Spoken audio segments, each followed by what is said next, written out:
Good afternoon, Maine. This is Chuck Ellis, and you are watching the Muddy Waters Podcast, and I am your host.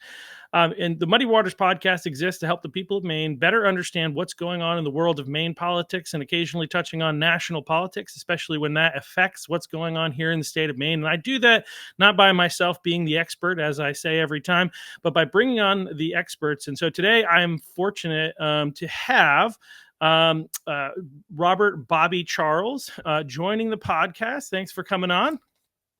Great to be on. I hear you, Chuck, when you say good afternoon, Maine. I hear the echoes of Good Morning Vietnam with Robin Williams and the old movies. Yeah, no, that's a good one. But yeah, thank you once again for coming on. Obviously, I could go into all of your credentials: Dartmouth, Oxford, something to do with Harvard, and 3 White Houses that you've worked in: Reagan, Bush 1, Bush 2, Assistant Secretary of State under Colin Powell. But the main reason, I mean, all that's great. The main reason I wanted to have you on, though, is with everything that's going on in our world, especially what's recently just hit the news and exploded, where our governor gave us conservatives a great opportunity going into 2026. I've been asking the question. I think a lot of people don't necessarily know exactly, how the law works when we talk about, where does the federal law begin and the state law end, or vice versa. And so, like, specifically talking about issues like some of the executive orders that Trump has put out. So there's the one about Title IX, the one about transgender treatment of minors, and just wondered if you could, kind of comment on, like, how much authority does Trump actually have over state law, more than just from a funding perspective, or at least explain that whole process. Sure, I certainly will, Chuck. I think what I'll do is I'll divide it into legal and then political. What I do want to start with is tell you that the first 5 years of my working life, which was summers, I was cleaning and fixing toilets, 26 toilets every morning, and then I learned to build houses, and then all those lightning strikes that you mentioned just happened, which were really not expected things. But in any event, so the short of it is this. Very interesting moment in Maine history and in national history, because we have a president who is asserting all the powers that a president has to assert, and we can talk about the legal bases for them. And of course, the other day he invited the governors down to the White House, and Governor Mills took that moment to showcase her, I guess I'll call it ideological belligerence, and decide that she would say that he was wrong on the law, because what he had said and what he has said over and over is that the Title IX definitions of male and female are well established, have been established since 1972. And the fact that President Biden tried to unilaterally rewrite them in a regulation doesn't hold up. And so there is, under the statute, the right for him to withhold money. I think we get about 8% of our education money from the federal government. And he has the right to withhold that if a state does not comply. Maine is not the only one, but it is the most belligerent one, does not comply with the pre-existing federal precedent, with the current federal precedent, which occurred after those regulations, and with the executive order. So let me give you the legal layout first about why Mills is absolutely wrong. And I actually think she knows she's wrong. She's just being very assertive in her position, presumably to reawaken her progressive base. I'm not really sure why, other than she's gone to the ideological far left. So what do we mean by that? I'm going to give you 3 legal points before we go to the politics of it. Legally, Title IX was a fight that women and girls, biological women and girls, put up for a long time until in 1972. They call it the Patsy Mink Act, but in 1972, they passed the Title IX assurances that a woman would be safe, that her dignity, privacy, et cetera, would be held in high regard, equal regard, and that her opportunities, including, for example, athletic and scholarship, would be equal to a boy's. Myself, having, being the father of both a boy and a girl, I know exactly, what goes through your mind as a parent. The irony in this is that there have been 50 years of precedent, Chuck, that make crystal clear that male is biological, female is biological. The purpose, the plain text, and the interpretation of the law has always been what President Trump says it is, which is that males are biological boys are males and biological girls are females, and they're, no one else gets to enter the ball game. And so the interesting part is that Janet Mills benefited from Title IX because she was admitted to law school under the auspices of Title IX in 1973. She finished, and she then worked for an organization. She actually got a job. She was the first female to get a job in the Maine District Attorney's Office. Of course, she had a little favoritism probably there because of her father, but let's put that aside. She was the beneficiary of Title IX in getting that job. And in between those 2 points, she worked for, and you can look it up. In fact, you can go to her own oral history done for Bates College, which I did. I listened to the whole thing. She actually got a job working for a feminist organization who pled the early cases in Washington, D.C., that it was for biological girls and that girls would be the beneficiaries of Title IX. So what does that mean, Chuck? It means that this woman, who is the governor of the state of Maine, who got there by benefit of the equality that was assured to biological girls and women under Title IX, is now stripping Maine girls and women of the dignity, the privacy, the opportunities, the safety, the protection of Title IX. That, to me, is one of the most extraordinary acts of hypocrisy I can think of a governor undertaking. But let's go to the law again. The second thing I'll direct people to is Tennessee versus Cardona, a decision that was rendered in January of this year, 2025, in which a judge, a federal judge, said clearly, and of course the Democrats have been very quick to take any federal opinion and apply it nationwide. So let's do that with this one. It's a federal court decision in the Eastern District of Kentucky, but it could easily be applied. In fact, it was implied that it should be applied nationwide. And it says 3 things. First, the Biden people in 2024, when they rewrote the regulation and redefined sex under Title IX, exceeded their authority. By all of the precedent, Supreme Court precedent, they were not allowed to unilaterally rewrite the definitions in Title IX. So that's number one.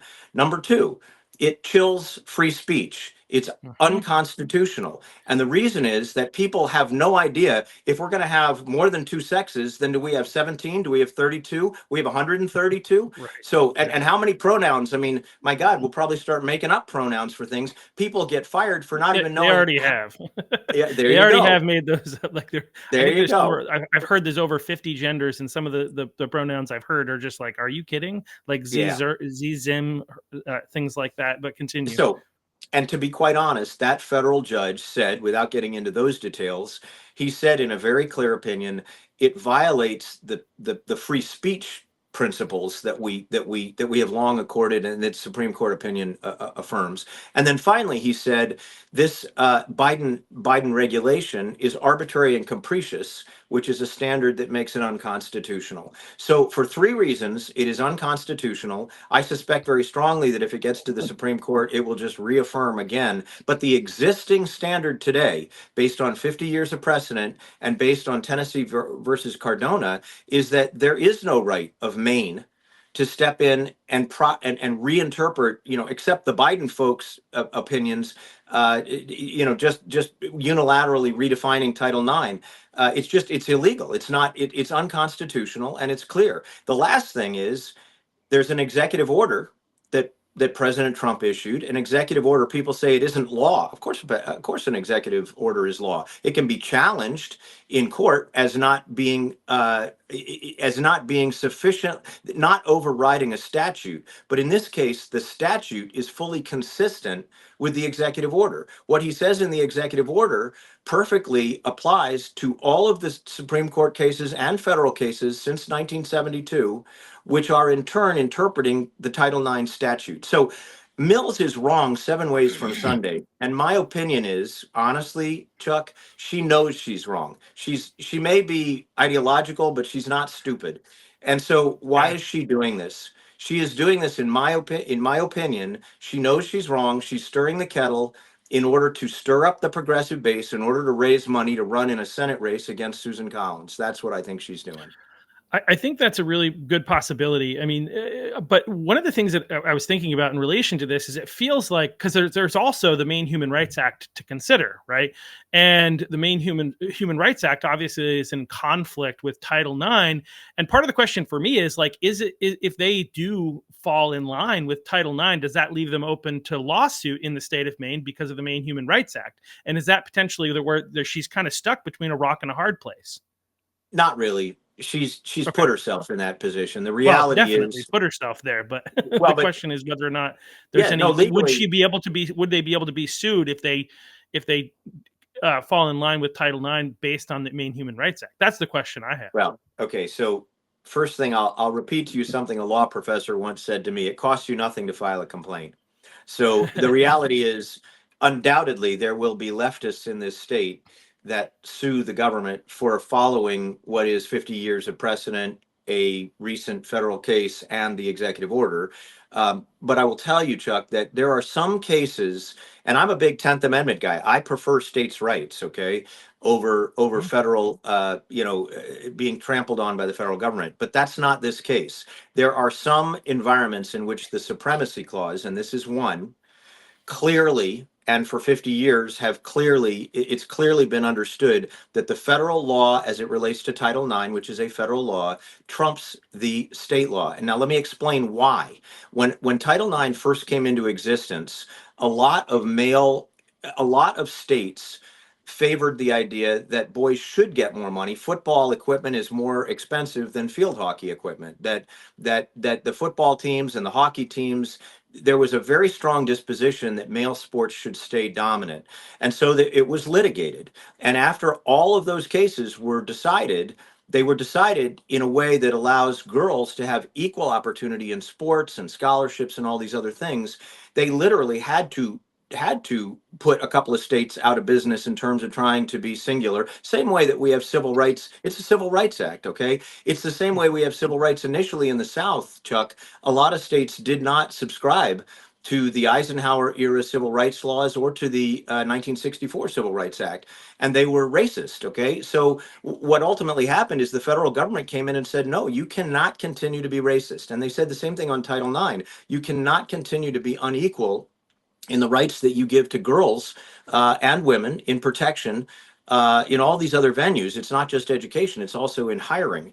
And that's why Janet Mills was a beneficiary of Title IX when she was hired as the first woman in a district attorney's office. So, end of the day, there are situations in which states' rights can triumph over it's called conflicts of laws. You can learn it in law school. It's a whole area of the law. And another area, so we have two big clauses, Chuck, that cause the federal government to have a right. One is the supremacy clause, which is why she's wrong on Title IX. The other is the commerce clause. And so the founders said there are some situations in which unity across the country is more important than what we have also preserved in the 10th Amendment. And they expressly put those two clauses in. For example, we have an interstate highway system. The laws that relate to that interstate highway system, like when they wanted to do it, now they've suspended it at this point, but when they had a national speed limit that everybody had to conform to, that was done under the auspices of now they reversed it, but it was done under the auspices of the Commerce Clause. So, and the reason for that is everybody from George Washington through Donald Trump understands that there are some things that keep us unified as a country, and the federal government, even though we want to keep it very limited, have a right to assert those. This governor absolutely knows she's in the wrong. She is in the wrong because all of the Title IX precedent and an executive order make clear that under these circumstances, the Human Rights Act, I could define, I could put in my Human Rights Act in my state that raccoons are just as equal as everybody else. But if the federal law is that no, raccoons don't get to go to college, then actually no, it doesn't work. Okay. In this case, it's the reverse. Girls get equal rights to boys, period. It's the federal law. It's been that for 50 years. And Janet Mills can't redefine genders and sexes to serve her political purposes when in fact the assurances in the Constitution say the opposite. Yeah, well put. And I think one of the reasons I like to ask this question and have this discussion is because I'm not one of those people. There are many people I think that they just care like that they're whatever they want to have happen happens, right? And a lot of these people that are supporting Mills, for instance, right now, don't care about the law, they just care about the cause, right? And I think this happens on the other side too, where Republicans will be in support of unconstitutional executive orders because they are in support of the end, right? And there's this idea of the ends justify the means. But like, I think it's actually really important that we follow the law, and I think it's important to understand that despite the Democrats, suggestion that Trump is acting as a dictator and he's actually the big bully in this case, the truth is that she is actually in violation of the law. She has no leg to stand on, and this is a ploy to gain attention. But the interesting thing is, while it may help her gain attention and raise some money on the Democrat side, in terms of like a Senate candidate race, I think it's going to hurt all of her fellow Democrats in leading into the 2026 election. Do you You're see right. her backing down on this? I think she will be forced to back down by the courts. Okay, this the very brave and rather silly statement, "I'll meet you in court," is kind of a goofy. It's a goofy statement if you think about what the law is. The law is actually. I mean, I'm not saying it'll be done on a motion to dismiss, but it might, and it might be done on a summary judgment motion. I mean, bottom line is she's wrong on the law, and so. I personally think she knows she's wrong on the law. I want to back up two steps. And you mentioned that Republicans, and I think you're right, often fall into the trap. We all do. It's human nature of wanting an outcome and being frustrated that we don't get that outcome quickly. And so we would like to see, for example, an executive order. I can think of 1,000 executive orders I'd like to see that I really wouldn't like to see because they aren't constitutional. But I want you to know that that honestly every executive order, and I've looked at every one of them. There's 73. Every executive order this president has so far put out is either clearly a reversal of an unconstitutional or statutorily wrong position that the Biden people took, or to borrow from your podcast's title, it is an area of muddy waters. So I'll give you one. Trump is challenging the idea of birthright citizenship by illegal aliens. Okay, Mm. the truth be told, that is an area of muddy waters because back in 1898, there was a Supreme Court decision that said that at the time, presumed to be legal immigrants, when they have their children here in the United States, a legal immigrant, that child born here is an American citizen. And one of the things that was muddy at the time was the status of black former slaves. So where did they fall? So the court said, no, it's crystal clear that a child born in the United States of an immigrant or of any kind, at least as long as they're legal, that was the presumption, a legal immigrant will be considered a citizen. Now, what has happened up to now, most recently in the last 10, 15 years, is you have these anchor babies. What happens is an illegal alien jumps the line, jumps the border, gets in here, has a child. That child, and this is where the liberal courts have kind of twisted the law, that child is immediately a citizen even though the parent is illegal. And if you are related to a citizen, then you can apply for legal citizenship as on the simple pretense that you're related to a citizen. So you have pregnant illegal aliens coming into the United States, have a baby, the baby's considered a citizen under sort of the rewritten or reinterpreted 14th Amendment. And now all of a sudden, that illegal alien, because they've had a child, becomes a citizen. So what Trump is saying is, I don't think that the founding fathers, and in particular, I don't think that those who wrote the 14th Amendment and some of the early case law was intended to be reinterpreted as allowing illegal aliens to have the same rights as legal immigrants. And so is Yeah. that settled? Is that settled law? The answer is no. And if Mm. it is settled, it's kind of settled in the opposite direction. But is it worth challenging as a matter of clarification because the courts have not been clear about whether that was the original intent? Yeah, that's a legitimate executive order to put forward. And don't think for a minute that he thinks it's settled. That executive order was put forward to see if he could prove the constitutionality of a difference between a child of an illegal alien and a legal citizen. Yeah, no, or illegal alien even. Yeah, so that's a really good topic. I really like that topic. And what's interesting is I was having a conversation with somebody who was not in favor of that long before he even published the executive order, and had a conversation. So I did some research, and like there aren't a lot of countries that allow for illegal citizens. In most countries, one of the parents has to either be a legal citizen or a legal permanent resident, and in That's some right. cases, even with that, it's not allowed. So, like, I know people, because my wife is from Rwanda but lives in Kenya, so I know people who were born in Kenya. But never, and their parents were legally in Kenya, but they still did not receive Kenyan citizenship. They were Yep. citizens of their parents' home country. And so there You're are a lot of absolutely right. countries that have that kind of an approach. And so I think there's a lot of people in our society today that have, they partly because they live in the United States of America and they have no idea about the rest of the world and how things work in most countries. And they also seem to ignore the challenges that we have we have here. They don't have, they don't have informed opinions, but I Well, appreciate to that that one. point, Chuck, just a quick footnote on that. It isn't just Kenya. Most of the countries of the world are very restrictive in Yeah. how they will assign citizenship. And so, Yeah. is there something wrong with us becoming that way? No. Does it violate the Statute of Liberty's promise to bring us your poor? No. You still have to follow the rules. You still have to, and there are multiple ways that someone can become a citizen of the United States. But if you start walking away from the laws, and this is what the left in this country has done, they've said, well, we're just going to suspend a few of these laws on the basis of what we consider compassion or maybe an opportunity to build our voter base.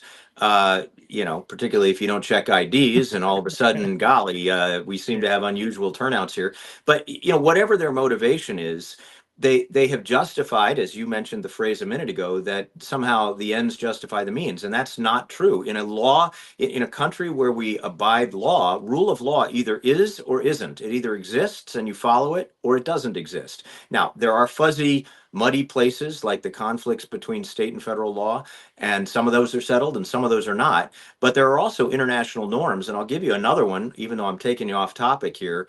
It's fine. The Democrats make this statement that it was wrongheaded or unfair for President Trump to insist that Mexico hold citizens who are seeking asylum in this country on the basis of what we call a well-founded fear of persecution that is individuated to them from the country they're coming from. But actually, the international norm is exactly what Donald Trump has done. The international norm, long established both in this hemisphere and globally, is that you can come to our country from a country in which you are being persecuted individually. Maybe you're a Russian dissident, and if you show up in our airports as a Russian dissident, you've come directly from the country of persecution into the United States, and you can prove the presumption that you have a well-founded fear of persecution, then we will set an asylum date for you. By the way, 90% or so of those that get asylum dates actually don't even deserve them because they haven't proven that they have a well-founded fear of persecution that's individuated to them. They just want to be here. But the point is that when someone comes from Guatemala or Venezuela or Cuba or Mexico, or my God, we just had 30,000 from China, and they show up in Mexico and they make an appeal for asylum, the international norm is Mexico is not persecuting you. So you have to stay in the third country.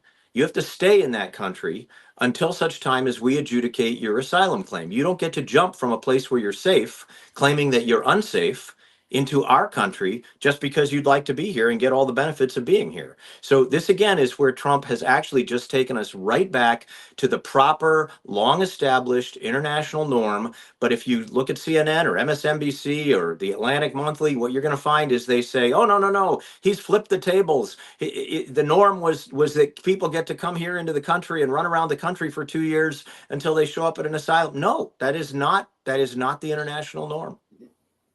Yeah, definitely not the norm. I mean, excuse me. Sorry. One of the cases I like to point out is how difficult it is to become a citizen of Japan. I've heard stories of doctors, Indian doctors who had been there for 40 years and they still were not able to get citizenship. And so we are far from the most restrictive. We are probably one of the loosest. The EU is pretty loose in a lot of ways too, but we're very loose compared to most of the rest of the world.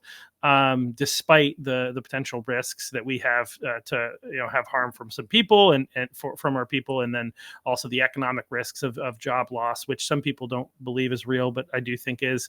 So By the anyway, way, just a footnote again on that, yeah, the Europeans are becoming more restrictive, and they actually are more restrictive on citizenship for those that are not part of the club, not part of the European environment, right? So Poland and Germany, we just saw an election in Germany, Romania, but actually even France and Great Britain, you don't get to just pop into the country and become a citizen unless by chance under the Schengen, visa routine, you come from one of the other European countries and you're already a citizen. So, there's a lot of inside baseball, and I find that Europe is very quick to criticize the United States on everything from citizenship to Ukraine funding. But, if you turn the mirror around, on Ukraine funding, and I'm jumping way off the rail here, but on yeah. Ukraine funding, the United States of America, there are 32 members of NATO. The United States of America has provided more money for Ukraine than all other 31 NATO countries combined. So before you criticize us, take a minute, turn that mirror around, and think about it.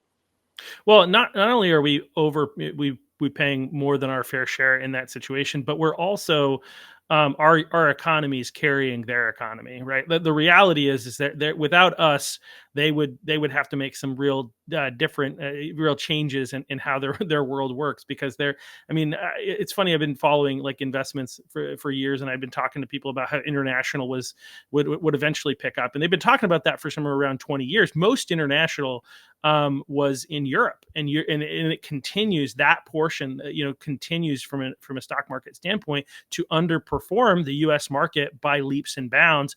And I Well, think, you're right. again, the only reason Yeah. that they're not falling into a pit is because of how they're taking advantage of the United States of America and negotiating, as Trump talks about, unfair trade, where they're tariffing our stuff, Yeah. but we're not tariffing theirs.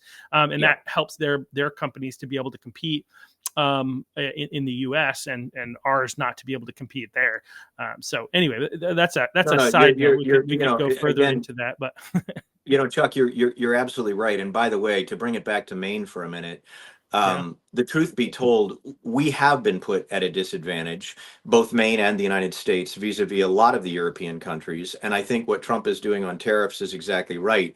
But I would also notice that a really thoughtful, I guess I'll call it ideologically, or not even ideologically, a thoughtful, freedom-oriented Maine governor should be looking to enhance the relationships we have with these European countries for trade, as well as countries like Malaysia, Australia, Japan, Taiwan, the Philippines, because they are they are consistent with us constitutionally. Mm. Instead of doing what Janet Mills did, which was to go over to China and try to bargain and barter more trade with China, a country that has already got us by the hair when it comes down to things like pharmaceuticals and other trade. In other words, why would we, the United States, and why would we, Maine, be looking to push more dependence on China rather than creating bilateral, strong, mutually supporting, with or without tariffs, relationships with countries that are free, and perhaps even with some of the third world, where we can enhance their relationship to the United States of America? Well, I think the simple reason is that people are greedy, and they want the cheapest option, and China has the ability to provide that. Rather than, as you said, I think I'd rather. Let's be clear. I'd rather have more of the manufacturing happening here in the United States and paying more for it, knowing that my neighbors and my friends have better jobs and there's more money in America, less money leaving the country. But if we're not going to we're not going to do that. If we're going to trade with some of these other countries, I'd rather trade with countries that share our values rather than ones that hate our values, essentially. So, And one of the things there to yeah. Chuck add to you're absolutely right. And one of the things to add to what you're saying is that, first of all, Trump has slapped tariffs on China, and by the way, on Mexico and on Canada. And you can ask the question, because tariffs are a little bit different from free and open trade, but they're not that different. So the question what you're doing is you're modulating or regulating the trade relationship based on what, maybe some inequities. So for example, and I'm going to go right to what you just said, China has slave labor. China has very cheap labor. So that's why when you go to Walmart or even Hannaford's or somewhere else, you're going to find things made in China because they have very, and of course we've opened the door to them just like we have with Well, illegal aliens. But really quick, yeah, don't they also, on top of that, manipulate their currency, and nobody they else will do trade manipulate. directly Oh, with their you currency, but they have to go through U.S. currency, so we get hosed every time anybody does business with China. Is that right? You are absolutely right again. So currency manipulation, and people can look it up online. It's probably too complicated to get into here for, unless we want another 45 minutes on it. But the gist is yes. But the bottom line is when you put tariffs on a country like China or like Mexico, what you're doing, it's very simple. Trump is doing three things all at once. He is compensating for the fact that American labor is, we pay our labor what they deserve free, we try to pay our labor what they deserve, and that means we don't have slave labor in here, and we don't have non-unionized labor, and we don't much of it. And so what he's doing is he's bringing the bar back up again by making Chinese goods have to be as expensive as American goods, which ultimately causes people, if you do it right, to buy American. So we should have, by the way, Maine should have far more manufacturing, far more service industry, far more activity, both interior and along the coast. And we've become a very anti-business environment. Unfortunately, our tax code has to be thoroughly rewritten. But let's go back to Trump. The tariffs are encouraging people to buy American, number one. Number two, they're causing external revenue. They're targeting external revenue coming into the US Treasury. And number three, they're providing a true policy basis for the change of policy by these foreign countries. So what in particular did he ask of Mexico and of Canada? He said, I want you to get serious. He's asking it of China too. I want you to get serious about all this fentanyl that you're shipping into the United States. Yeah. I want 10,000 troops on the other side of the US border in Mexico to stop the traffickers. And by the way, guess what the Mexican president did? She did that.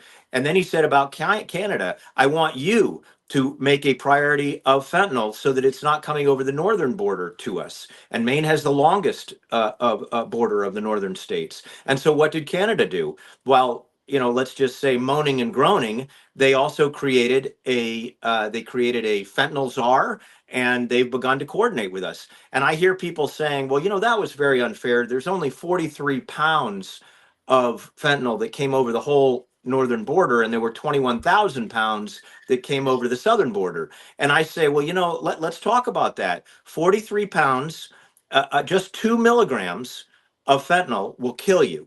And if you divide 2 milligrams into 43 pounds, you get about 19,500,000 doses that are fatal.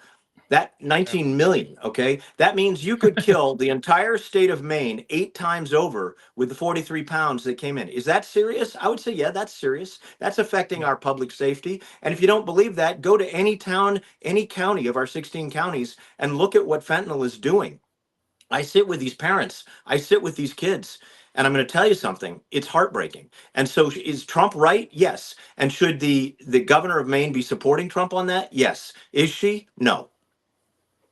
Right. No, it's interesting too. I was talking to you talk about fentanyl because I think it's a huge issue that maybe does get some press, but I don't think it gets enough press. And I think as you kind of laid out, I think laying out how little of it takes to have a lethal dose is really helpful because most people don't understand. They're like, oh, 46 pounds, that's not that much. But when you say that they can kill almost 20 million people, yeah, that's serious, right? That's like, not quite, but approaching 10% of the population, and here's 5% another of the thing. population of the United States. So Here's another thing. We a should lot of talk fentanyl. about, Chuck, you're absolutely right. I'm sorry to interrupt you.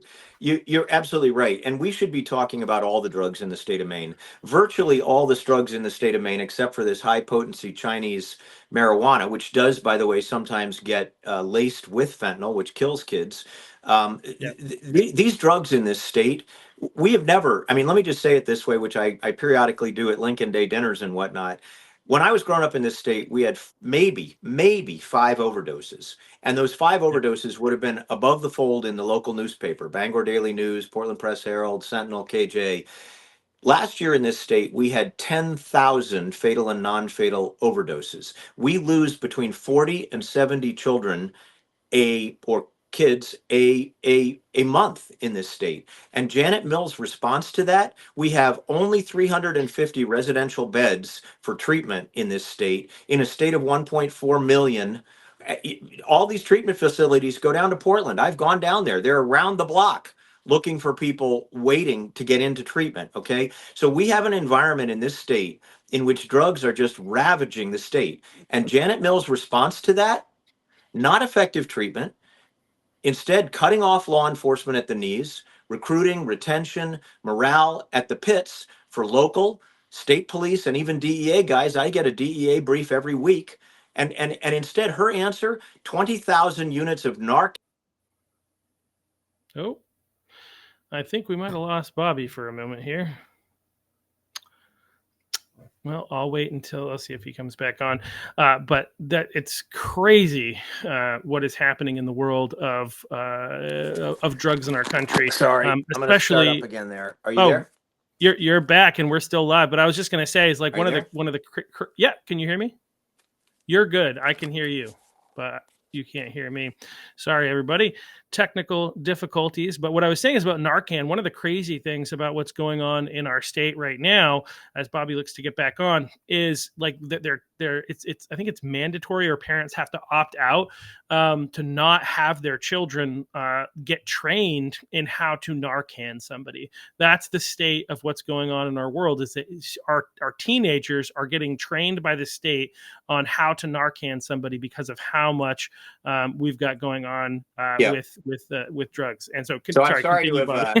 I'm sorry to have cut out there. You know, when an incoming call comes and I'm on the phone, it blanks it. So, but I want to Oh, just close that thought out for a moment. We are a state that is under siege. This is a state in peril. Okay. And I don't mean it.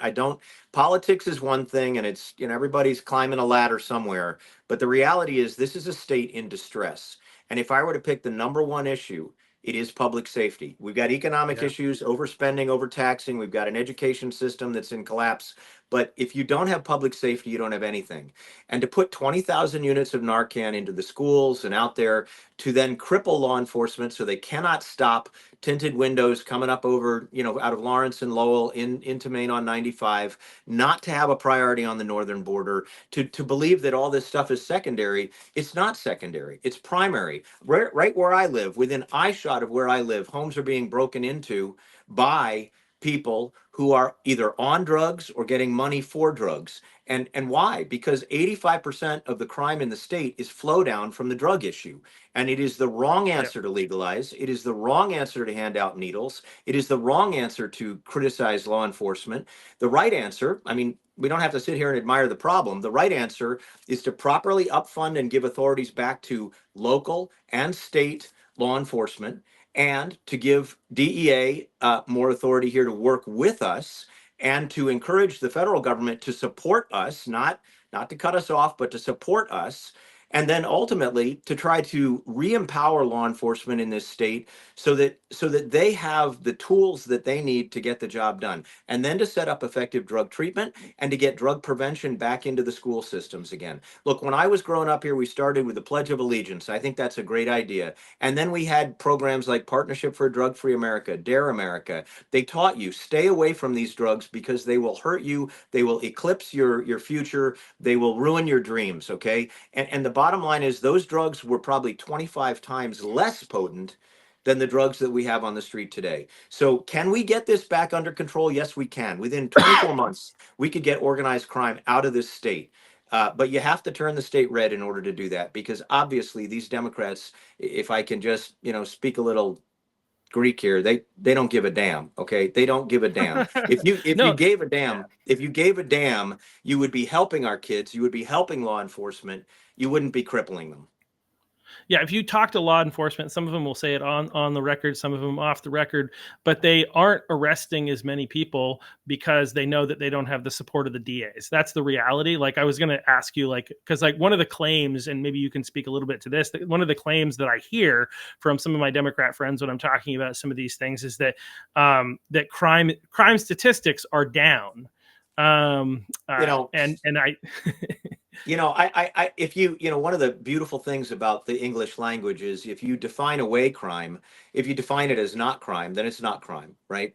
And yeah. we have traffickers all over this state. We had the most pure heroin ever found in this state show up in Lewiston about a month ago. Okay. We Yeah. have fentanyl at levels that we have never seen before. I'm not out there blaming the kids. I've sat with these kids. They scratch their faces out. And unfortunately, I've sat with kids who've been Narcan 3 or 4 times. And I try to work with them and the parents before I sit down with a parent that's lost the child. And when you lose a child, I mean, it's not just it affects the parent. Yeah, it affects the child, but it affects the siblings. It affects the parents, the grandparents, the friends. And we're in a state again where we're losing 40 to 70 people a month to this. It is absolutely impossible. It's impossible not to look at this as a priority. And I hear my liberal friends tell me, Bobby, it's the new norm. And I tell them it's new, but it is not a norm and it cannot be a norm. And so, all of this flow down crime, we start from a place below where Chicago and Philadelphia start. But these organized crime groups, and I will name them, I mean, the Trinitarios, which are a Dominican organized crime group, are absolutely here. They're in every county in this state. We have the Mexicans here. We have the Chinese trafficking organizations here. And by the way, the marijuana grow houses are completely related over here to the fentanyl distribution groups. We have the disciple, the what do they call it? The gangster disciples here. We have the Crips here. We have the Bloods here. We have the Latin Kings here. We have that Venezuelan group now in New England. Listen, they are dividing us up like a board game, and that's why you find drive-by shootings in places like Saco near school buses. Yeah. Okay, bottom line is we can stop this. It is absolutely stoppable. I mean, I helped put the Medellin cartel and the Cali cartel out of business. We should have a HIDTA in northern Maine. It should be designated a HIDTA. It is not. Why? Because governor hasn't asked for it. People don't seem to care about it. This attorney general is not concerned about suing organized crime and getting them out of the state. He wants to sue oil companies with a boutique firm in California. So, Chuck, common sense Yeah. is something most of us have, okay? Common Yeah. sense says look both ways before you cross the street. Common sense causes you to want to protect your children together with the love of your children, and why we should want to protect, for the love of our state, the peace and tranquility we had here. All it takes for evil to prevail, as Edmund Burke said, is for good people to do nothing. And what we've done is we've pulled our fist out of the bucket, and it fills in real fast behind you when you do that. Yeah, absolutely. And one of the interesting things too is like talking about how they don't have really any interest in addressing this is instead of like the Maine Wire brought a lot of attention to the Chinese marijuana grows to the point where I think some people are like, okay, guys, we got it, we know it's happening, but they keep beating that drum. On the other hand, Janet Mills, instead of addressing it, there were a bunch of these that were obviously set up and were illegal, and so they gave them licenses. That was their response. So, Yeah, so despite the this is fact that what the I'm people this that is are what I'm working in telling those, you. Chuck, this is what I'm telling you. If you yeah, legalize illegality, then you can yeah, claim everything's legal. Okay. It's not right. It's not right, legal. So here's the deal. God bless Steve Robinson and the Maine Wire and Matt Gagnon and yeah, all those people who fight for truth. Okay. He's putting truth out on the table. What you used to have happen is your public servants, whether they were Democrats like, Joe Brennan or, Angus King, that I kind of consider a Democrat, yep, or they were Republicans like McKernan or LePage. When you had a true threat to public safety put out there, they all reacted to it. The question I would pose is if we know we have more than 300 of these illegal Chinese occupied, cash bought, illegal high potency marijuana operations distributing their high potency marijuana together often with fentanyl, if you have this happening in the state, why haven't we asked DEA and then empowered our state police to take down every single one of those 300 houses? Why do we still have more than, I don't know, 280 of them sitting out there? It doesn't make any sense, Chuck. Well, you did mention earlier, and this will go. We'll put a tinfoil hat on for just a moment. You did mention that Janet Mills was trying to court favor with the Chinese government. So who knows if that has anything You to know, do?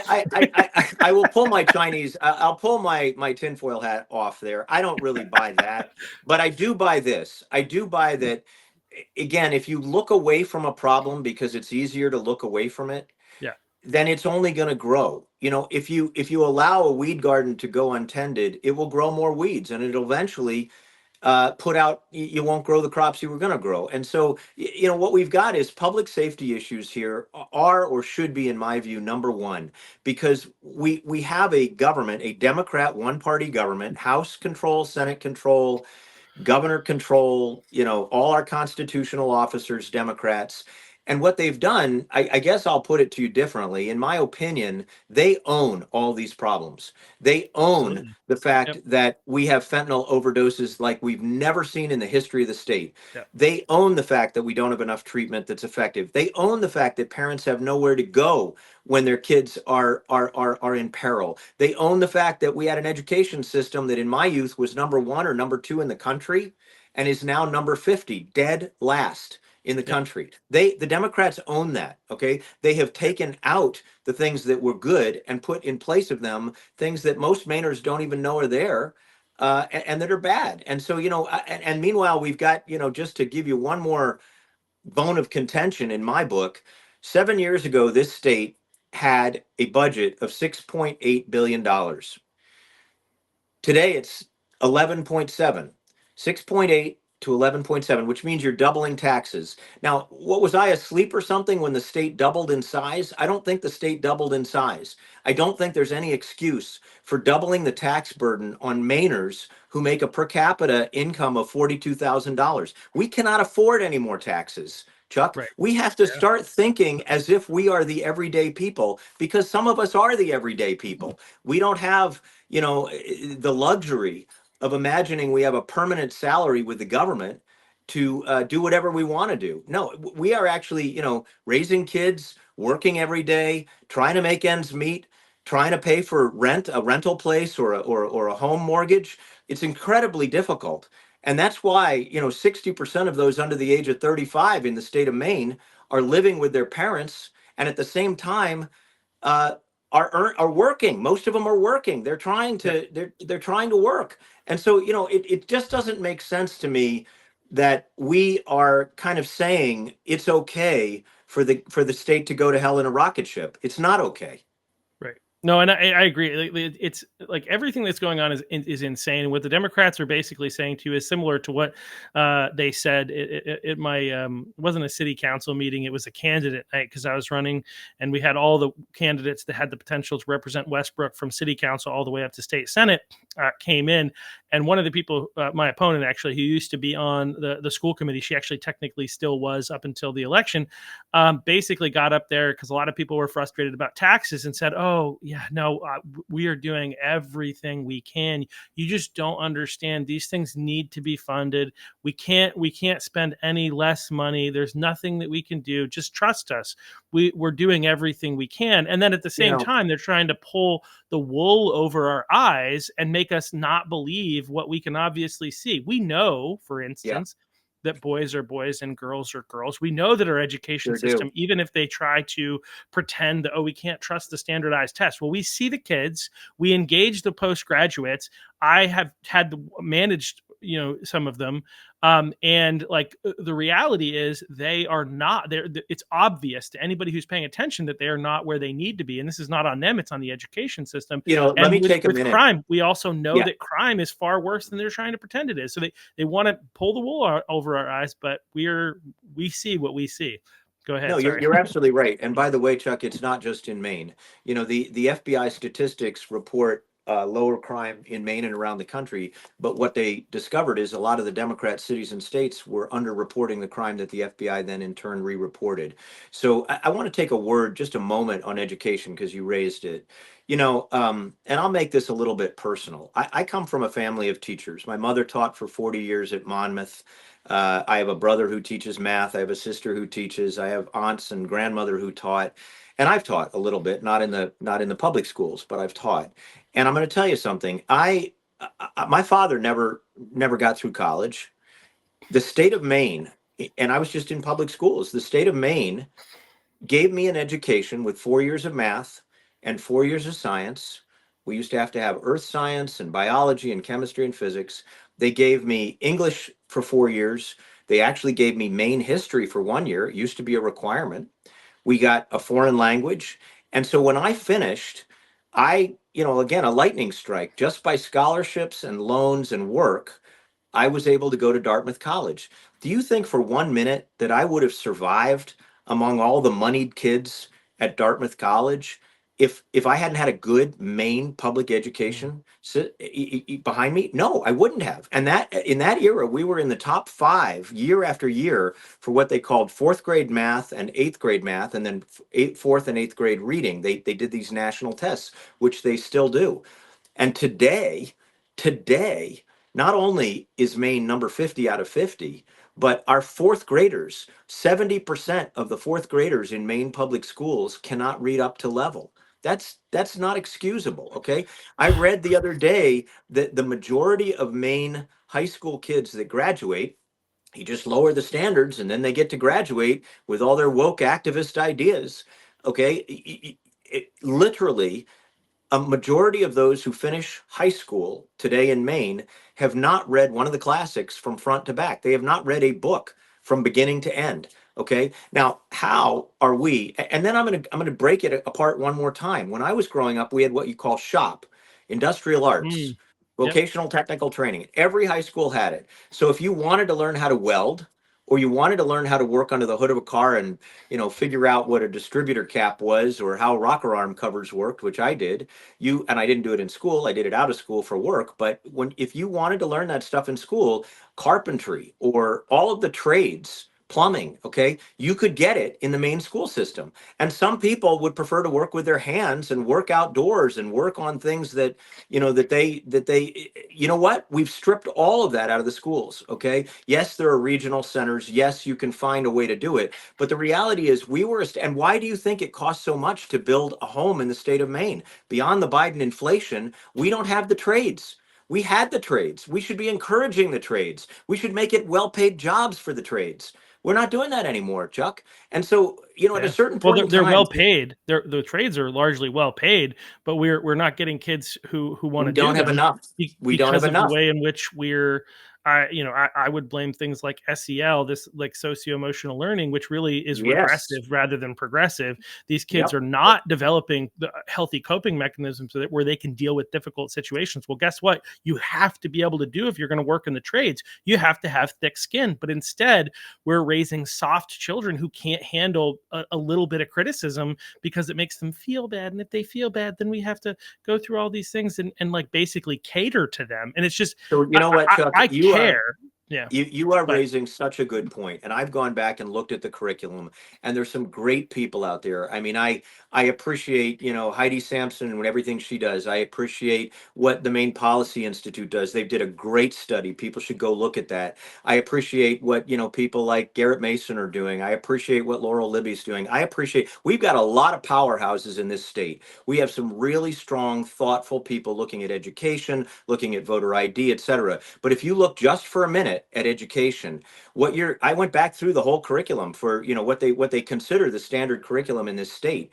First of all, it does not teach either on the math, reading, writing side, or over here on the trade side. It does not teach what it taught when we were in school. It does not teach what you need to be successful. But the biggest thing it doesn't do, it does not inculcate or teach the idea of the American dream. The idea that you don't just wake up in the morning, look at how a bunch of rich people on some, show on television or on your computer make you feel and go say, I'm going to strike it rich with a lottery ticket. No, it's hard work. Okay. You have to envision what you want to do. You have to believe you can do it. And then you have to go work your butt off to go do it. That's what we were told. That's what we were taught.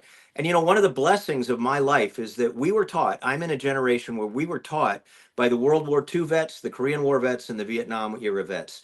I had teachers, I just wrote a book called Cherish America, and it features, among other things, teachers who were veterans. And these teachers, believe it or not, Chuck, they had to learn mental toughness without a lot of training. When you're okay, you go, man. All right, get everybody to buy it. It's a great book. 56 great stories, and a lot of them about Mainers. But the reality is, these kids were 16, 17, 18, 19, and they had to go to war, and they had to win, and they did. And then they came back to Maine. All these little towns were filled with World War II, Korean War, Vietnam era vets. We probably have 100,000 vets today. And I was happy to be an intelligence officer, but nothing I did compares with anything that those guys did.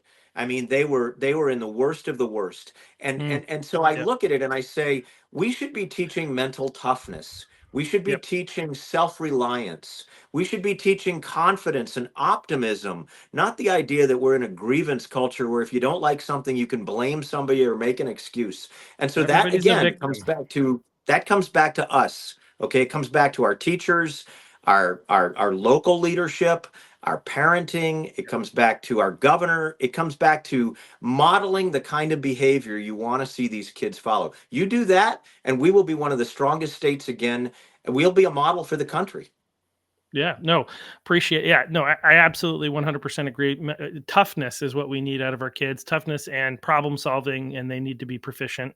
Not proficient in the way in which the proficiency is used, which is really not proficient. With proficiency based learning, it's really annoying how they co-opt and take over the English language, because proficiency is like actually you're able to do something. But with proficiency based learning, they brought in the ability of, like, if you get something wrong on the test, you can go back and take it over and over and over again until you get it right and not ever have to learn anything. You can get help from either the teacher or your friends, and it's ridiculous because we need kids to actually So learn. do you But think? So let do you think, Chuck? Do you think the Chinese government does that? no. Do you think the folks Well, in their military operation got that special grievance treatment there? I don't think so. no. And I, No. bottom line is, we know what's right, we know what's wrong, we know the Yep. sun rises in the east and it sets in the west. And when you look up at the noonday sun and the liberals tell you that came from the west, you got to say, no, I don't think so. Yeah, agreed. Well, there was another interesting development that happened recently, because Maine had passed that 72-hour waiting, like kind of red flag. I don't know if we would call it a red flag law. I think that's what it is. 72-hour waiting period when somebody is going to purchase a weapon, but it didn't work out quite as the Democrats and the governor expected. If you want to talk a little bit about that. So we in this state, Chuck, I don't know, maybe we're different. I'm sure Wyoming and Montana have a few folks like us, but we grew up with guns. Okay. Yeah. I have a snow shovel, I have a rake, I have a shotgun, I have a long gun. And these days I have a 9mm and a couple others. So reality is we grew up, and frankly, the Boy Scouts of America, which when it was the Boy Scouts of America, taught every kid Yep. in this state. And most of us were Boy Scouts in my era, truly, most of us. We would go to summer camps, Bombazine or Hines, and we would be in these 22, we'd get 22 training, and we'd try to outshoot each other and get better. And what did we learn? We learned how to be responsible with firearms. And then maybe, in our backyards, we slung some clays and tried to shoot them. We learned to be responsible with firearms the way that I hope we're still teaching kids to be responsible driving a car. Okay. So that is the culture of the state of Maine. We learned how to be not only proficient in the real meaning of that word, whether it was for hunting or sports shooting or something else, or home protection, although we didn't really think much about that back then. We do now. But we Yep. learned how to use firearms and responsibly take care of them. Okay.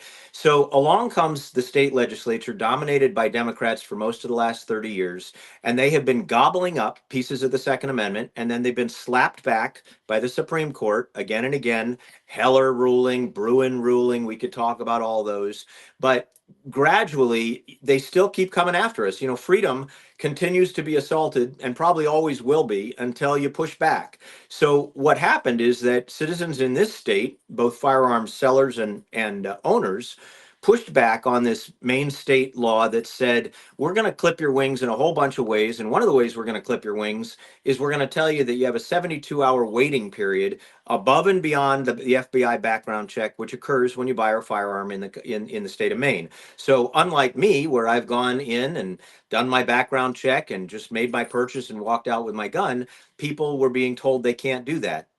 That case came before the federal district court here in Maine. I think the judge is Lance Walker, and he wrote. I can't remember how long an opinion it was, but he wrote an opinion that is so cogent, it is so clean, and it is so clear. And he basically, with a preliminary injunction, said, no, I am not going to let that 72-hour waiting period for you to just buy a firearm stand. Why? Because it's a violation of the Second Amendment. The Second Amendment doesn't say you have the right to keep and bear arms 72 hours after you discover you have the right to keep and bear arms. It doesn't say, and he said, you can't keep and bear arms freely and without restriction unless you can acquire arms freely and without restriction. He said it is a temporary dispossession or a temporary disarmament of the Maine population when you tell them that they have to wait before they can exercise their constitutional right. And so, very thoughtfully, pursuant to Supreme Court precedent, he threw it out. Okay, now a preliminary injunction is not the end of the day. It'll still have to be tried on the merits, but you don't get that preliminary injunction unless it is more likely than not, or there is a likelihood that you will prevail on the merits. If it's also understood that it's likely there could be irreparable harm if you don't grant the preliminary injunction. And one of the things they say, it's really quite clear, is people come in to buy a firearm very often these days in Portland, in York County, in up throughout the whole state for self-protection, and particularly women. Okay, so if I come in because I've got a domestic issue or something else, I'm a woman and I'm not a woman, but if I were a woman and I get in there and I want to buy a firearm to protect myself, there is irreparable harm if I can't buy that firearm. And then the Democrats throw up this idea that no, even if there's irreparable harm, even if there's a risk to the life of others, even if the Second Amendment is violated, we still need to do it because some percentage of suicides are tied to a firearm. Do you know that nationwide, firearms are the sixth most common basis for a suicide? Things like carbon monoxide poisoning and drowning and jumping off things, and these are all above the firearms. So you know what? Even if they weren't, you're not allowed. Our founding fathers were pretty clear. You are not allowed to take away my right to keep and bear arms, and that means you cannot take away or limit my right to acquire that same firearm, which is legally allowed to me, so that I can keep it and bear it. And the other thing that I'll just say is Clarence Thomas I'm pretty sure it was the Bruin opinion, because Scalia wrote the Heller opinion. Clarence Thomas said, let's also be crystal clear about what this keep and bear arms means. The founders didn't use words they didn't mean. You keep an arm in your home and you bear it when you walk outside your home. So for the moment, thank God, Maine still has constitutional carry, and we have a right to keep and bear our arms and to acquire them.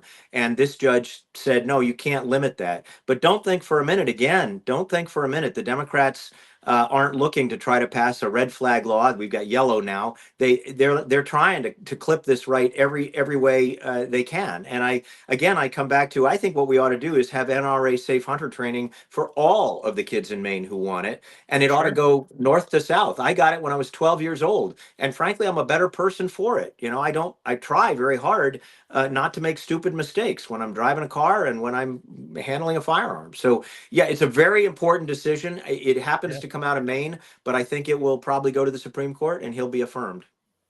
Yeah, no, and what's interesting is that I think a lot of people don't really understand, people who aren't around guns, because for a significant portion of my life, I was not around guns and I just felt uncomfortable around guns. And then some things changed and I decided that, I wanted to, have them and be trained in them because it's a tool, and just, in the event that there's a reason that I need it, I want to be able to have it and want to be able to use it well. And I got together with some people, and like people who are serious about guns, which are most of your conservatives, most of your people who have guns, the first thing that they do is talk about like gun safety, right? Like, I mean, you should take a safety course anyway, hunter safety or something like that. But like the reality is like that is like the number one thing you do when you're trying to figure out, okay, how do I shoot? It's like, well, before we talk about how to shoot, we're going to have a conversation about how to be safe. Like know your weapon, know what's going on, and like all these rules to protect against something like that happens. So we're very safe with them. And these laws, the yellow flag law and the red flag law, are responses, quote unquote, to what happened in Lewiston. But the reality is, like that guy, had weapons for a long period of time. These laws would not have prevented it. And this is just an example of government The other basically thing about taking that, advantage of a situation to be able to pass something that they wanted to pass that wouldn't have an impact in that situation in the first place. yeah, let no crisis. What did Rahm Emanuel and Obama say? Let no crisis go unutilized for whatever your political purpose is. Yeah, it's sad. When that occurred, and it occurred not far from me here. I'll tell you that I was on Fox all day that day, just talking to people, and I explained that they said, "Oh, you're going to get all these gun control laws they're going to push forward." And I said what you said, Chuck, which is they wouldn't have made any difference in this case. This had to do with the fact that I think people were afraid to report because they were concerned about what he would do to them if they reported, and that went up to and included National Guardsmen who were with him, I think, in New York. But in any event, putting that case aside for a minute, I said, no, you misunderstand how the state of Maine works.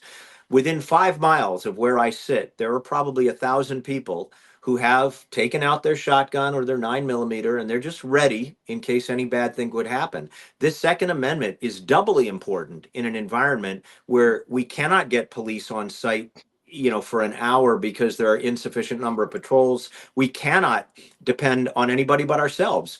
And so, maybe that'll change in the future. That'd be nice. We get more law enforcement out there, able to, get paid well and go do their job and not be, second guessed. But more to the point, people have firearms here. And I'll tell you something, Chuck, I'm a little older than you. I hope not too much older, but, in my era, it really did not matter whether you were a Democrat or unaffiliated, we used to call them independents, or you were Republican. It really didn't matter. Virtually everybody in a radius of 10 or 15 or 20 miles from me here where I grew up, they all had a shotgun. Okay, they all had a rifle, maybe a 30-30, maybe a 30-06.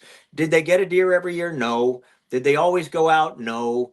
Did they know how to use it? Did they take care of it safely? Did they believe it was their right to be able to hunt and to protect themselves? And God forbid if the government came to their door to defend themselves if they had to.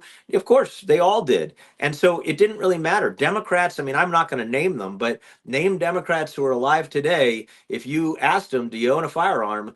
If they're over a certain age, they did. They know how to use it well. They take care of it. And we were that state. We are kind of the Bill of Rights state. We believed in free speech, the opportunity to worship when and where we wanted to and whatever we wanted to. We believed in the Second Amendment. We believed in the Fourth Amendment, that you don't get to come into my house and just ransack it because you've got a warrant, or unless you've got a warrant. I mean, and you better have a good warrant. I mean, and the Fifth Amendment for due process, equal protection. The Sixth Amendment, taking people to trial for no good reason. We are a state, I think, in our heart.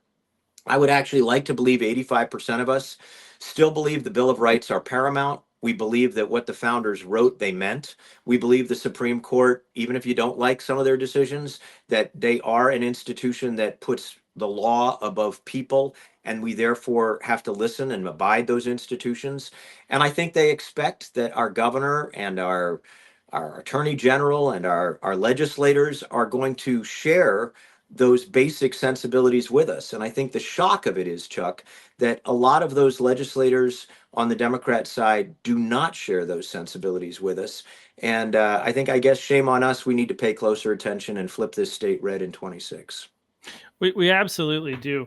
And I think part of the problem is that like people just get into a habit of being, I'm a Democrat, I'm a Republican, and they just vote without thinking, or they buy into the lies and the fears that are pushed about, about the Republicans. For some of these Democrats that are, maybe JFK Democrats, or just, people who have historically believed that the government should do some things to help some people, and the Republicans don't care, or the Republicans are racist. Now, these things are not true, but this is what people tend to believe. And there's a fear that kind of pushes encourages them to not consider, another option. But there's an assumption, as you're kind of mentioning, that their representatives would not be so partisan and be so, I would say, so crazy. And unfortunately, we're not being represented well, which is why we do need Let me to flip the take state off red. a little bit on. Let me Yeah. take off a little on that, Chuck. Sure. I actually think I say 85%. So 85% includes some Democrats.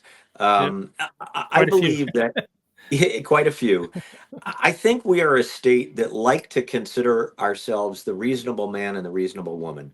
And instead, what's happened is these national forces have come in and they've kind of tweaked our sensibilities in such a way that whether it's through social media, they've kind of wound us up. Having worked many years with Colin Powell, if we got too worked up, he'd say, just don't get spun up about this. It's not worth getting spun up about.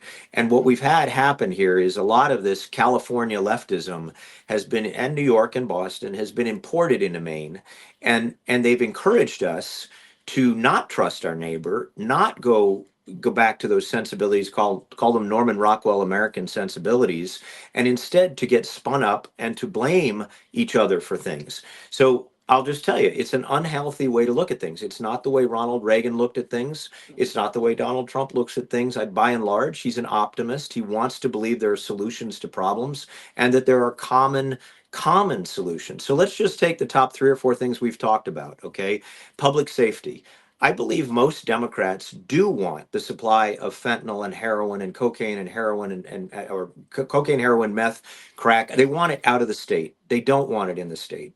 I don't think they want to see organized crime in this state. I truly, I don't believe, I believe most Democrats do not want to see that happen.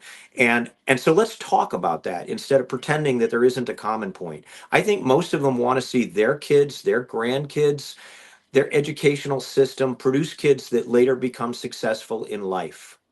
In order to do that, you have to teach the skills and the attitude that causes people to be successful in life. And I would encourage any Democrat watching your show, any unaffiliated voter, and certainly every Republican, think about what your parents taught you and what they lived through, what your grandparents taught you and what they lived through. The concept, yeah, the Bill of Rights, but the concept that you are responsible for your own destiny and that my obligation is to go out and do the best I can on any given day with what God gave me. And some days I'm going to fail, some days I'm going to get it wrong. Some days I'm going to fall and have to remind myself that they got back up, so I need to get back up again. But education is about teaching positive attitude. That's not just everything's going to happen for me. It's about I need to take responsibility for my day-to-day life and my future. And I'm asking you, encourage me, give me opportunities, show me, give me a chance to show you what I can do if I'm a kid. But which happened with me. That's why I get to clean toilets every day for 5 years, But in reality, and then build houses. I got an opportunity to learn what I could do.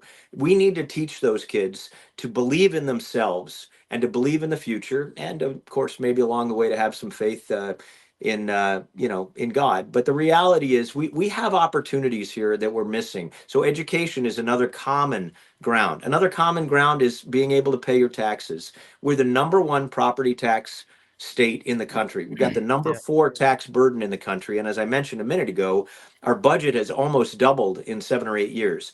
It is Crazy. inexcusable. And I'll be honest with you, I believe a lot of Democrats, because I've talked with Democrat legislators, maybe 2 dozen of them, and I won't name them for fear that they'll be punished by their own party. But a lot of them agree with me that property taxes are not where they belong. The supply of drugs has got to be reversed, and our education system is failing. So just pick those 3 issues, then we can talk about the rest of it.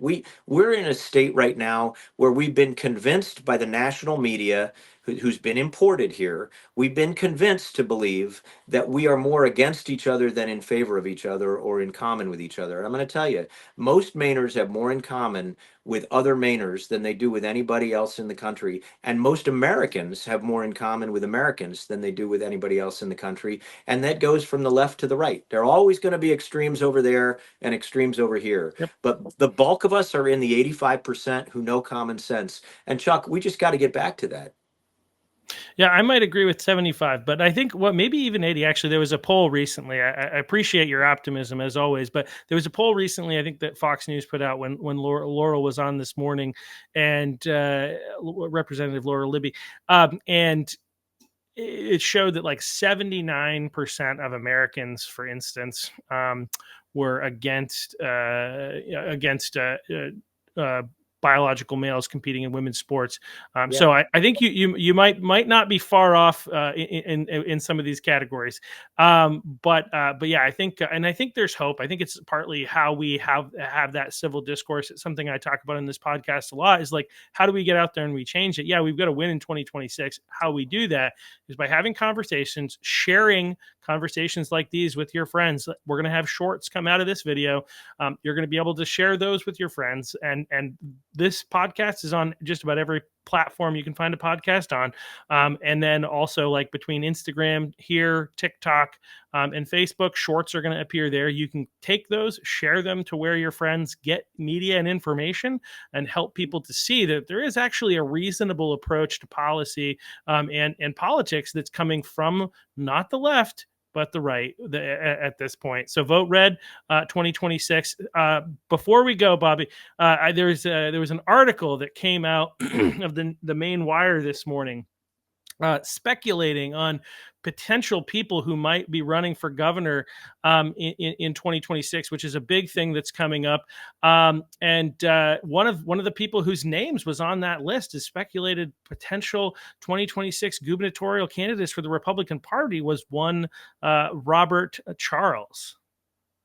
Look, Chuck, I will tell you, I'm not animated by the idea. I have all the titles I need in life, and I've had a wonderful, long, blessed life. I don't need to do anything else. So it's not a matter of trying to be something. But as you know, and as I think most of us know, I'll use the words again because I think they're real. We are in a state of peril. This state is in real distress. And so, am I considering it? Yes, I am. I'm talking to lawyers. I'm talking to fundraisers. I'm serious about it simply because we have to have the leadership in this state that causes us to win the governorship, both chambers in the legislature, because a governorship without both chambers is useless. And also, frankly, at least CD2 and maybe even CD1. And I believe that when you focus on the issues that really matter to, I call us everyday Americans. I'm wearing my suit today for you, but the reality is, I'm usually, in a t-shirt. Everyday Americans, everyday Mainers are really getting sick of being betrayed by people who are arrogant, like this Governor Mills is, and that somehow think that they can make decisions for us and keep making the wrong decisions instead of letting us make our own decisions. So the short of it is, I am sure we're going to generate a good gubernatorial race, and I believe we will generate the next governor of this state. But it's going to take all of us, Chuck. I mean, we got to lean into the wheel. We got to push. And we got to believe, let's take that thing that I say to kids in high schools. We have to envision what we want. We have to believe that we can do that thing that we envision, and then we have to work like the Dickens to get it done. And I sometimes tell people, as I did several people this morning, who, I'm on a lot of media, and one of the things they ask is why hasn't the Republican Party in the state of Maine done this before? And I say, look, we're a group of Clydesdales. We're very strong, we individual Republicans, and we have great leaders in lots of areas. And Laurel is one, and Mike Sobolewski is one, and Joel Stetkes, and Jim Dearmond, and Heidi Sampson, and just lots of people out there. And I've spent lots of time with people like Bruce Poliquin, and we have an amazing stable of really strong people who have good fiber, good values. The problem is we've been pulling in opposite directions. And what we need to do is take that Clydesdale team, put it in harness, and all pull together. I guarantee you that if we do that, we will blow these radical leftists out of the water in 2026. We will have a truly red state. And we can hold that red state for decades if we do it right. If we don't do it right, if we don't have the right candidates at the local level and all the way up through, we will suffer at least 10 years of progressive leftism, and I don't know what happens to the state after that. So we got to think Yeah. positive, we got to work positive, and we have to believe we can do it. And am I one of those horses in the stable trying to do my part. Yes, I am, and I will continue. And I think you're doing your part, and we all have to do our part. That's really what it boils down to. Yeah, no, absolutely. I appreciate that. And regardless, I mean, if you look at the Main Wire article, there's a lot of candidates. Only one, or potential candidates, I should say, only one officially declared, Robert Wessels. But a lot of potential people. My biggest hope is that if it is a crowded, primary, that we can all be civil and behave well. One of the problems within the Republican Party, I feel like, is that we tend to it's like herding cats, and we all have our opinions, and we can get very frustrated with one another, but which is fine to a degree in the primary, as long as we work together in the general. Obviously, You're right. that's assuming that a candidate that actually represents our values gets out of the primary, but it looks like that should be the case, no matter who's nominated there. No, you're absolutely right, Chuck. I mean, I worked for Ronald Reagan, and his 11th commandment was you don't criticize other Republicans. And that doesn't mean that we're not sometimes wrong, and privately you can have that conversation and encourage greater teamwork. But in the end, we have to be a party that understands the higher purpose, the mission, right? I often use sports analogies, and I wasn't a very good football player, only played for 1 year. But one of the things I remember is that if you leave light in the line, they will go through that light. Okay, they will go through the hole in the line. And the problem is, for 30 years, minus the very favorable and thankful LePage years, which remind us what can be done, for almost 30 years, we've let light in the line. We've left holes in the line every single cycle. And we have to just say to ourselves, do we really want to win? Do we really Yeah. want to win both chambers back? Do we really want to? We cannot be content being in the minority. And unfortunately, it's nobody's fault. There is no fault here. What happens is people get demoralized. It's like a military unit. It's like pick any unit that you work in. Schools right now, we have very low teacher morale. When morale gets law enforcement, low morale right now. So if you have low morale, what happens is people begin to fracture. They begin to think it's all on me. I'm gonna do it on my own. And we have to understand that to beat the Democrats at this game, because they are very unified. Credit to them. They are unified. Okay. They're unified around the wrong things. They've gone far left. They're all, extreme radicals, but I mean, not all, but there's an awful lot of their leadership in the chambers, both chambers, that are not in sync with everyday sensibilities of Mainers. But yet they are unified. Okay. And we Yep. need to understand that in order to win, we have to believe in ourselves. We have to believe in the vision of the future that we have, and we have to work harder than we have ever worked in all 16 counties to not only unify around someone in the primaries and hopefully out of the primaries, but to then pivot and say, this isn't just about winning a primary. This is about leading the state in the right direction. And the hard work will begin when we win the governorship in both chambers. Yeah, and right now, what people need to do, again, I think we are on the right side, and I think people have been afraid to speak up because they're afraid of being canceled. They're afraid of all these things, but we are on the right side of history, especially with these trans issues, and even like with the mass people in the state of Maine, abortion all the way up until birth, the Yeah. taxation. Like when you look at all the major issues that people care about, they are on the wrong side, but they're doubling down. The Democrats are giving us an opportunity. We need to make sure that we take advantage of it. Mills is giving us a great opportunity. We need to take advantage of it. It's unfortunate because of who it's hurting. Like in the meantime, these girls are getting trophies taken away from them. They're having to be in unsafe spaces, but they're giving us an opportunity, and we need to make sure that we take advantage of it and work together. I think that's the biggest thing that I would say to anybody who's paying attention is we need to work together in order to be able to win. I feel like to some degree the Republican Party can sometimes feel like the Council of Elrond in the Lord of the Rings, where people are arguing and yelling, "This is what we should do. This is what we should do," and then Elrond says, you come to answer the threat of Mordor. You will unite or you will fall. We have a great opportunity here. We can win, but we have to work together. You, That you means know, you the know, I'll grassroots, give the you a, party, the candidates, yeah. all that stuff. Sorry, go ahead.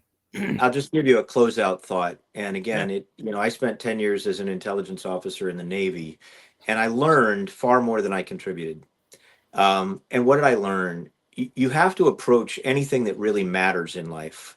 Maybe it's making sure that a lifeboat gets ashore, you know, in a, maybe it's an environment where there is some life and death outcome that is going to be, I consider this a life and death race in 2026 for the state of Maine. And so my point here is, it's really, we have to subsume who we are, and I'm ready to do that. And you know, I look at people like Bruce Poliquin, who has actually done that incredibly consistently over the course of his whole time. It is not about us individually. It's not about me. It's not about anybody. It is about the mission. If we can unify in order to win the mission, then we will, in fact, save this state. We will turn around the education system, the public safety side of this. We will get the budget back under control. We will reduce taxes. We will obviously do things that are moral compass, get us back on our moral compass. And we will empower the kids in this state, not just to do well in school and to come out of school with success, but to stay here in the state of Maine, to found companies, to work for companies, to feel good about this place that we all grew up in. And I say that because, Chuck, in the end, it is about the mission. It's never about the person. And Reagan would tell you that, and Patton would tell you that, and you know, Bradley would tell you that, and Eisenhower would tell you that. And yeah, we need to tell ourselves that, and then we need to believe it, because if we are all willing to be kind of subsidiary to the mission, we will win in 26, whoever the party is, whoever the people who are the candidates are. But if we decide that it's all about us, well, we'll fail again. Yeah. No, I 100% agree. So get out there and get involved. If you haven't already got involved, people, get connected to your county committee, your city committee, and figure out what you can do to help. And also a reminder to everybody, if you're in the Bangor Brunswick Brewer, or Bangor Brewer, I should say, area, Old Town areas, there is a vote tomorrow where we can take a seat back in the Maine legislature, vote for Carolyn Fish, our candidate up there in the special election. And that is all for today. Thank you for coming on, Bobby. I really appreciate you taking the time and your perspective and sharing, you know, your legal expertise with us, and your understanding of the breakdown between state and federal law, which is sometimes difficult to understand. And unfortunately, I think that to some degree that's going to remain muddy water, because it sometimes is, you know, determining, it's a case by case on when it's a state versus a federal. So, but I appreciate never underestimate never underestimate the power of people to muddy the water. So that's right. I'm with you. Yep. All right. Well, thank you all. Right, we'll see you all back on Thursday. All right. Have a great day. Bye-bye now.